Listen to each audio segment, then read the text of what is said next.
नमस्कार मित्रांनो, ठरलं तर मग या मालिकेच्या आजच्या भागात आपण पाहणार आहोत. रविराज बेशुद्ध होऊन पडलेला असतो तर त्याच्या चेहऱ्यावर पाणी शिंपडून त्याला होशमध्ये आणलं जातं. तर सायली विचारते, तुम्ही आता फोनवर बोलत होतात, कोणाचा फोन होता? तर रविराज सांगतो, DNA मॅच झाला, पोलिसांचा फोन होता. प्रतिमा गेली, माझी प्रतिमा मला कायमचं सोडून गेली. हे ऐकून तर सगळ्यांना खूप मोठा धक्काच बसतो. इकडे प्रियाला नर्सचा मेसेज येतो की तुमचं काम झालंय. तर नागराज आणि प्रिया दोघेही खूप खुश होतात. तर प्रिया म्हणते, किल्लेदार कुठे आहेस, लवकर ये, कारण तुझी खोटी मुलगी तुझ्या खऱ्या बायकोच्या खोट्या प्रेतावरती रडायला तयार आहे.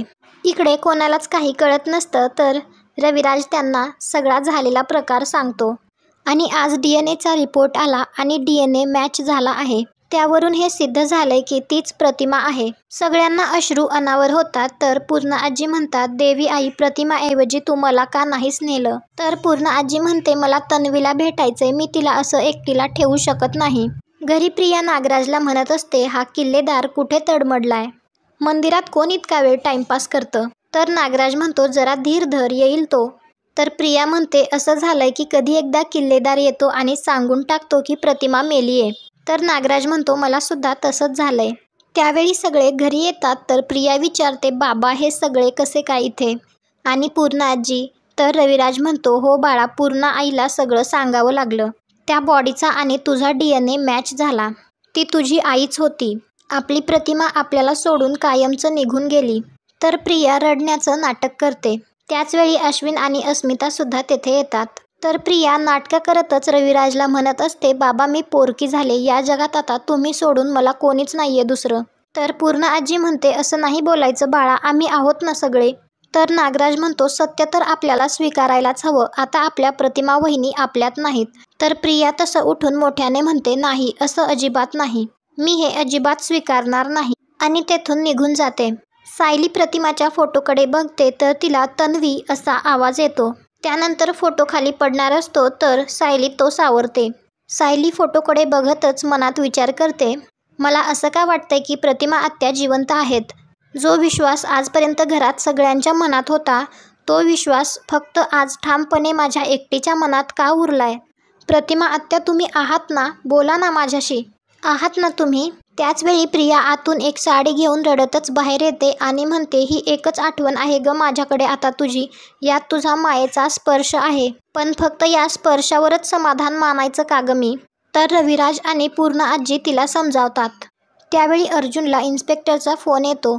तर फोन ठेवल्यानंतर अर्जुन रविराजला म्हणतो की बॉडीचं पोस्टमार्टम झालंय, बॉडी ताब्यात घेण्यासाठी बोलावलंय. तर अर्जुन, अश्विन आणि रविराज जातात. त्यानंतर चितेला अग्नी द्यायला चालू असते. त्यावेळी रविराज मनात विचार करतो, प्रतिमा, तुझ्या चितेला अग्नी द्यावी लागेल असा मी विचार नव्हता केला. तुला जिवंतपणे मी शोधू शकलो नाही, त्याचीच शिक्षा मिळाली बहुतेक मला. प्रियाचे मात्र नाटकं चालूच असतात. तर नागराज मनात विचार करतो, किती ती ओव्हर ॲक्टिंग. गप्प बस की आता, तुझी जरी स्वतःची आई मेली असती तरी तू एवढी रडली नसतीस. तर सायली मनात विचार करते, मी आज पहिल्यांदा रविराज सर आणि पूर्ण आजीचा विश्वास ढळलेला बघतीये. मग मला इतक्या ठामपणे का वाटतंय की प्रतिमा आत्या गेल्या नाहीयेत? त्यांचं अस्तित्व मला माझ्या आजूबाजूला का जाणवतंय? दुःख होण्याची गरज नाहीये असं का वाटतंय? त्यावेळी अर्जुन सायलीकडे जाऊन तिला विचारतो, तुम्ही ठीक आहात? तर सायली म्हणते, पूर्णपणे. मला तर रडू पण येत नाहीये, त्याचंच आश्चर्य वाटतंय. मला असं वाटतंय की ज्या गेल्यात त्या प्रतिमा आत्या नाहीच आहेत. प्रतिमा आत्या अजूनही आहेत आणि त्या अगदी आपल्या आजूबाजूला कुठेतरी आहेत. तर अर्जुन म्हणतो, ॲक्च्युली तुम्हाला सुद्धा सगळ्यांसारखाच शॉक बसलाय, म्हणून तुम्ही असं ऑड काहीतरी बोलताय. रिलॅक्स, शांत व्हा तुम्ही.